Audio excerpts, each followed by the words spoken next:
ፒኮኳ እባብ እንደምትበላ የተመለከትኩለት ለውበት ያለኝ ቦታ ከተመ፣ ጎረጠልኝ በእውነት። እናም አየው አስቀያሚዋን ንብ ጣፋጭ ማሯን ስታምዝለቀልቅ። ለራሴም ማወቀው ከዚህ በኋላ የሚገኘውን ማር እንጂ ውበትን ላልመለከት። ነገር ግን ጭንቅላቴ ዝም ማለት አቃተው፣ ልቤም ማልቀሷን ቀጠለች። አሁንም ለጽጌረዳዋ ፍቅር አለኝ፣ ነፍሴም የሷን ጠረን አብዝታ ትፈልገዋለች።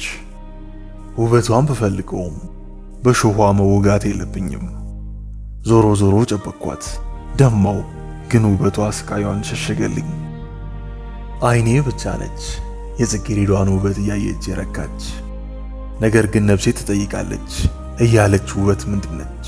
የትስ ትገኛለች? ውበትን ፈለኳት ውብ ነኝ ባይ ሰዎች ጋር። ለካስ ውብ ሰዎች አልነበሩም፣ ያጌጡ ናቸው ከላይ ከላይ ከዳር ከዳር። በስተመጨረሻም እውነታው ተገለጸልኝ። ያላስፈሪው አስቀያሚው ጥልቀት አትገኝም ውበት።